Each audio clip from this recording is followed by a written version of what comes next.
Assalamualaikum warahmatullahi wabarakatuh. Salam sejahtera untuk kita semua. Perkenalkan, nama saya Mikael Debirango dengan NIM 19104170999. Video ini adalah video record untuk jawaban ujian akhir semester mata kuliah Manajemen Operasi 2 dengan dosen pengampu adalah Pak Adi Mursalin SEMM. Bagian A atau jawaban bagian A yang nomor 1, saya ada hadir, ada juga yang tidak hadir. Alasan kurang lebih sama dengan yang analisis lingkungan bisnis. Tidak hadir, yang pertama gangguan jaringan, yang kedua karena banjir, harus jalan dari kampung kecamatan yang ada jaringan tidak bisa dilewati. Kemudian jawaban yang kedua, hadir secara daring pada mata kuliah Manajemen Operasi 2 sebanyak 2 kali melalui Zoom. Kemudian yang ketiga, yang dipelajari saat perkuliahan secara daring, yang pertama materi metode peramalan permintaan, yang kedua adalah materi penugasan. Manfaat mempelajari manajemen operasi 2, kita memahami apa yang dikerjakan oleh manajemen operasi. Dengan memahami apa yang dilakukan, tentu kita dapat membangun keahlian yang dibutuhkan. Dari segi materi sendiri, misalnya mengetahui metode peramalan, peranan langsung peramalan pada suatu peristiwa, dan lain-lain. Manfaat lainnya bisa bertatap muka dengan dosen dan kawan-kawan walaupun hanya dalam jaringan. Kemudian jawaban yang keempat, tugas terstruktur yang diberikan dosen adalah membuat soal sendiri untuk materi penugasan. Tugas tersebut dibuat dalam bentuk video record. Yang kelima, untuk kesan, selama saya mengikuti mata kuliah Manajemen Operasi 2 tersebut, saya mendapatkan banyak tambahan ilmu dan pengetahuan terutama tentang apa itu manajemen operasional. Penyampaian materi oleh dosen sangat bagus dan mudah dimengerti, sedangkan kendala yang dihadapi beberapa kali memang soal jaringan yang tidak stabil. Platform media yang digunakan oleh dosen adalah WhatsApp, Google Classroom, dan Zoom. Kemudian pada bagian 2, teori manajemen operasi 2, jawaban untuk soal yang pertama, pengertian perencanaan produksi adalah perencanaan tentang apa dan berapa produksi yang akan diproduksi oleh perusahaan dalam periode tertentu yang akan datang. Secara detail, perencanaan produksi dapat didefinisikan sebagai proses untuk memproduksi produk atau barang-barang pada suatu periode tertentu yang diramalkan atau dijadwalkan melalui pengorganisasian sumber daya baik tenaga kerja, bahan baku, dan peralatan lainnya. Secara umum, perencanaan produksi adalah bagian dari perencanaan dan pengendalian aliran bahan baku material ke dalam pabrik, di dalam pabrik dan keluar pabrik, sehingga tujuan perusahaan yang berupa keuntungan optimal dapat dicapai. Kemudian, cara melakukan perencanaan produksi adalah dengan melakukan 3 mekanisme, yaitu yang pertama, melakukan routing. Hal yang pertama dilakukan adalah dengan melakukan routing. Routing sendiri merupakan proses penentuan jalur atau rute pekerjaan dan urutan operasi. Di dalam proses routing itu sendiri terdapat beberapa hal yang diperhatikan seperti kuantitas, kualitas produk, sumber daya manusia, mesin, bahan, jenis, jumlah, dan urutan operasi manufaktur, tempat produksi, dan lain sebagainya. Kemudian yang kedua adalah melakukan penjadwalan. Langkah kedua dalam perencanaan produksi, penjadwalan ini berkaitan dengan berbagai hal seperti memperbaiki jumlah pekerjaan yang harus dilakukan, mengatur operasi manufaktur yang berbeda dalam urutan prioritas, memperbaiki, memulai, dan menyelesaikan tanggal dan waktu untuk setiap operasi, sehingga dengan melakukan penjadwalan dapat membantu untuk memanfaatkan secara optimal waktu dalam menjalankan bisnis yang akan membuat perencanaan produksi lebih terkontrol. Yang ketiga adalah melakukan dispatching. Langkah ketiga dalam perencanaan produksi yang merupakan suatu tindakan, melakukan atau tahap implementasi. Proses dispatching ini meliputi berbagai hal seperti bahan, alat, perlengkapan, dan hal lain yang diperlukan untuk produksi. Selain itu, ada perintah, instruksi, gambar, dan lainnya untuk memulai pekerjaan. Melakukan proses dengan catatan atau aturan yang ada dan menyelesaikan setiap pekerjaan tepat waktu. Kemudian mengontrol proses perencanaan produksi, apakah sudah sesuai dengan kebutuhan yang terencanakan sebelumnya. Kemudian jawaban yang kedua, just in time atau JIT adalah suatu sistem produksi yang terancam untuk mendapatkan kualitas, menekan biaya, dan mencapai waktu penyerahan efisiensi mungkin dengan menghapus seluruh jenis pemborosan yang terdapat dalam proses produksi, sehingga perusahaan mampu menyerahkan produknya, baik barang maupun jasa, sesuai kehendak konsumen tepat waktu. Keuntungan dengan diterapkannya JIT oleh perusahaan setidaknya ada 7. Yang pertama, mengurangi ruang gudang untuk menyimpan barang. Kemudian yang kedua, mengurangi waktu setup dan penundaan jadwal produksi. Yang ketiga, mengurangi pemborosan barang rusak dan cacat dengan mendeteksi kesalahan pada sumbernya. Yang keempat, penggunaan mesin dan fasilitas secara baik. Kemudian keuntungan yang kelima, menciptakan hubungan yang lebih baik dengan pemasok.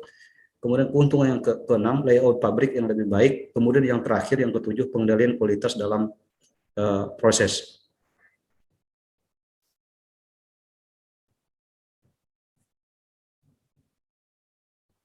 Kemudian soal nomor 3 berikutnya, perusahaan ABC memproduksi suatu produk yang akan mengirimkan hasil produksinya kepada 3 konsumen, di mana perusahaan tersebut memiliki 3 buah pabrik yang bertempat di pabrik A, pabrik B, pabrik C, dengan tujuan kebutuhan konsumen adalah Cilegon, Serang, Pandeglang. Berikut ini merupakan masing-masing kapasitas pabrik secara berurutan sebesar 90, 60, dan 50. Sedangkan untuk memenuhi kebutuhan konsumen sebesar 50, 110, dan 40 secara berurutan. Hitunglah dan analisa biaya transportasi terbaik yang bisa akan dilakukan menggunakan teknik transportasi NWC dan biaya terendah. Adapun ongkos untuk setiap perpindahan dari pabrik menuju lokasi konsumen adalah sebagai berikut. Pabrik A ke Cilegon $20, pabrik B ke Cilegon $15, pabrik C ke Cilegon $25. Kemudian pabrik A ke Serang itu $5, pabrik B ke Serang itu $20. Kemudian pabrik C ke Serang itu $10. Berikutnya pabrik A ke Pandeglang itu $8, pabrik B ke Pandeglang $10. Kemudian pabrik C ke Pandeglang $19. Jawabannya menggunakan metode NWC. Pabrik A ke Cilegon itu 20, kemudian pabrik A ke Serang 5, kemudian Pandeglang pabrik A ke Pandeglang itu 8 dengan suplai 90. Kemudian pabrik B ke Cilegon itu 15, pabrik B ke Serang itu 20, kemudian pabrik B ke Pandeglang itu 10 dengan suplai 60. Kemudian pabrik C ke Cilegon itu 25, pabrik C ke Serang itu 10, pabrik C ke Pandeglang itu 19 dengan suplai 50.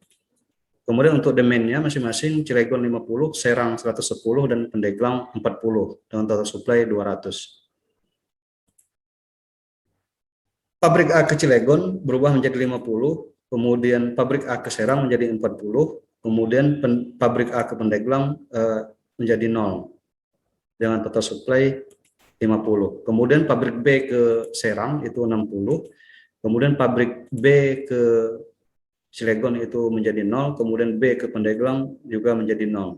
Kemudian pabrik C ke Serang itu menjadi 10, kemudian pabrik C ke Pandeglang menjadi 40, dan pabrik C ke Cilegon itu menjadi 0. Jadi ZMAX-nya 50 kali 20 plus 40 kali 5, kemudian plus 60 kali 20, plus 10 kali 10, plus 40 kali 19 menjadi 3.260. Kemudian yang berikutnya menggunakan metode biaya terendah. Pabrik A ke Serang menjadi 90, kemudian pabrik B ke Cilegon menjadi 20, pabrik B ke Pandeglang menjadi 40, kemudian pabrik C ke Cilegon menjadi 30, kemudian pabrik C ke Serang menjadi 20, dengan total demand-nya masing-masing Cilegon 50, Serang 110, Pandeglang 40. Hasil akhirnya 90 kali 5 plus 20 kali 15 plus 60 kali 20, kemudian 40 kali 10 plus 30 kali 25 plus 20 kali 10 dengan total 2100. Kemudian lanjut ke bagian C, tugas bagian C. Video yang pertama yaitu materi just in time atau sistem produksi tepat waktu. Teori yang dijelaskan adalah apa itu JIT, asal dan sejarah JIT, perbedaan JIT dengan konvensional, apa yang dilakukan JIT, kemudian 5 prinsip dalam JIT manufacturing, kemudian 8 kunci utama JIT, manfaat JIT menurut Heiser dan Render. Manfaat dan wawasan setelah menonton video JIT tersebut adalah mengetahui apa itu JIT, mengetahui asal dan sejarah JIT, mengetahui prinsip-prinsip JIT, mengetahui kunci utama JIT, mengetahui perbedaan antara JIT dengan konvensional. Kemudian untuk video yang kedua yaitu metode transportasi, metode NWC dan less cost atau biaya terendah, dan FAM. Teori yang dijelaskan adalah metode pemecahan masalah dengan menentukan tabel awal melalui aturan NWC, metode less cost dan metode FAM. Kemudian menentukan solusi tabel optimum melalui metode batu loncatan dan metode MODI. Sedangkan manfaat dan wawasan setelah menonton video metode transportasi tersebut adalah mengetahui metode pemecahan masalah dengan menentukan tabel awal atau menentukan solusi feasible awal dan menentukan feasible optimal atau tabel optimum. Demikian jawaban yang dapat saya sampaikan, kurang lebihnya saya mohon maaf, terima kasih.